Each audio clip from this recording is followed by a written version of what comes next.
एक boxing match Elon Musk और mark Zuckerberg के बीच में। ये इमेजिनेशन नहीं बल्कि रियलिटी है। रिसेंटली इलॉन मस्क ने चैलेंज किया था मार्क जुकरबर्ग को फॉर अ केज फाइट। अब केज फाइट का पता नहीं कि होगी या नहीं होगी, पर एक डिजिटल कॉन्टेक्स्ट में इन दोनों के बीच वॉर शुरू हो गई है। इलॉन मस्क का ट्विटर और मार्क जुकरबर्ग का थ्रेड्स फ्रॉम इंस्टाग्राम।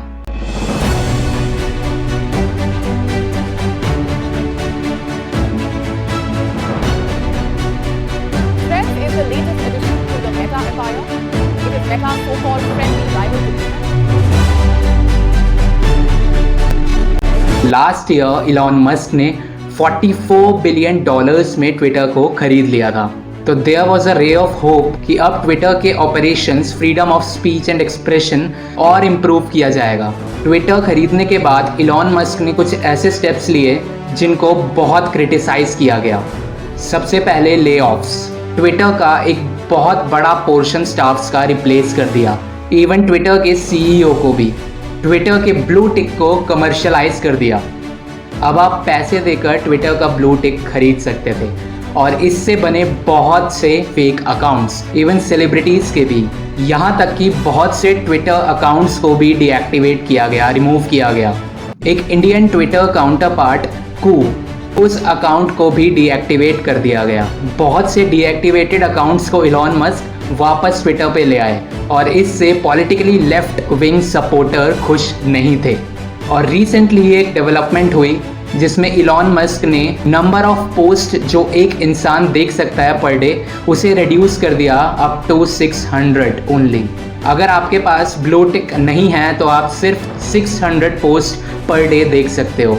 और यही टाइमिंग चुनी मार्क जुकरबर्ग ने थ्रेड्स को रिलीज करने की। बहुत से सोशल मीडिया एनालिस्ट भी यही कह रहे हैं that it is a bang on timing, क्योंकि बहुत से लोग अब ट्विटर से दूर जा रहे हैं। तो एक ऑल्टरनेटिव प्लेटफॉर्म अगर उन्हें अब मिलेगा तो वो पक्का उसे ज्वाइन करेंगे, पक्का उसे इंस्टॉल करेंगे। पर ये एक साइड का पर्सपेक्टिव है।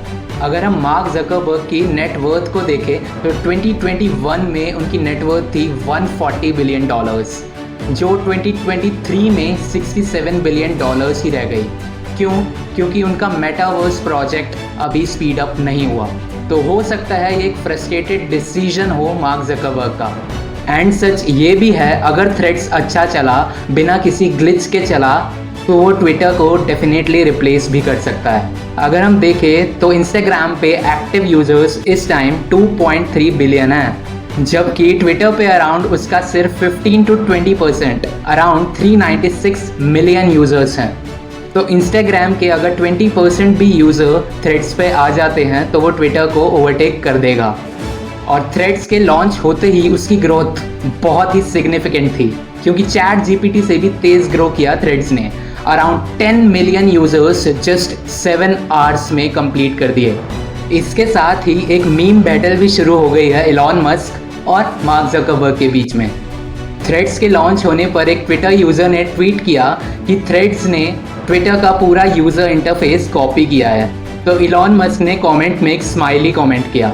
और थ्रेड्स के लॉन्च होने के बाद मार्क जुकरबर्ग ने भी एक मीम पोस्ट करी जिसमें 2 आइडेंटिकल स्पाइडरमैन्स थे, एक ट्विटर एक थ्रेड। तो मीम बैटल तक तो ठीक है, पर ये बैटल एक लीगल बैटल का टर्न भी ले सकती है, क्योंकि रिसेंटली ट्विटर ने भी थ्रेटन किया है मेटा को फॉर अ लीगल केस, जिसमें उन्होंने ब्लेम किया है मेटा को कि वो ट्विटर के ट्रेड सीक्रेट्स और डेटा का मिसयूज कर रहे हैं। दोनों ऐप्स का फंडामेंटल स्ट्रक्चर सिमिलर है, पर उन दोनों के बीच डिफरेंसेस भी है। फॉर एग्जाम्पल, अभी थ्रेड्स सिर्फ 500 कैरेक्टर्स की लिमिट देता है, जबकि ट्विटर पे आप 10,000 कैरेक्टर्स लिख सकते हैं।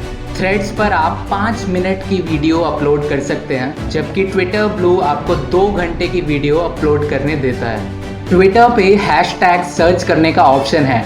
आप ट्रेंडिंग कंटेंट देख सकते हैं, कुछ कंटेंट सर्च कर सकते हैं थ्रू हैशटैग्स, जबकि थ्रेड्स अभी इसे लैग करता है। तो कुछ कन्वीनियंट फीचर्स अभी डेफिनेटली थ्रेड्स लैग कर रहा है, लेकिन एक कन्वीनियंट फीचर बहुत पसंद आ रहा है लोगों को, क्योंकि थ्रेड्स डायरेक्टली आपके इंस्टाग्राम अकाउंट से कनेक्टेड है। तो आपको साइन अप और बार बार साइन इन में टाइम वेस्ट करने की ज़रूरत नहीं है। और आज की जनता शायद यही चाहती है, वो ज़्यादा मेहनत नहीं करना चाहती, वो बस ये चाहती है कि एक टैप करे और प्रोसेस इनिशिएट हो जाए। और कुछ ऐसे फीचर्स से थ्रेड्स डेफिनेटली ओवरटेक कर पाएगा ट्विटर को। दिन ब दिन सोशल मीडिया बैटल्स और आईटी रेस और एंटरटेनिंग हुए जा रहे हैं, बिकॉज बहुत से नए नए इनोवेशन और एंट्रेंट्स कंपटीशन में आ रहे हैं, जिसमें मेजरली यूएस और चाइना का कंपटीशन है।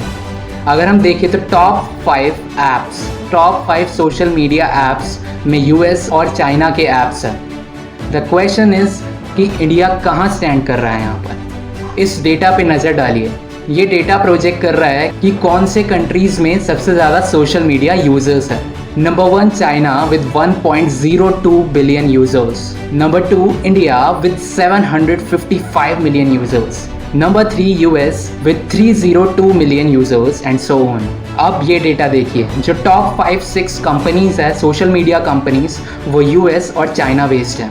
क्वेश्चन ये है कि इतना बड़ा प्लेटफॉर्म, इतने सारे यूज़र्स हैं इंडिया में, बट एक भी सोशल मीडिया प्लेटफॉर्म नहीं है। प्लेटफॉर्म्स है पर उनको उस तरीके से प्रमोट नहीं किया गया, ना इंडिया में ना कहीं और।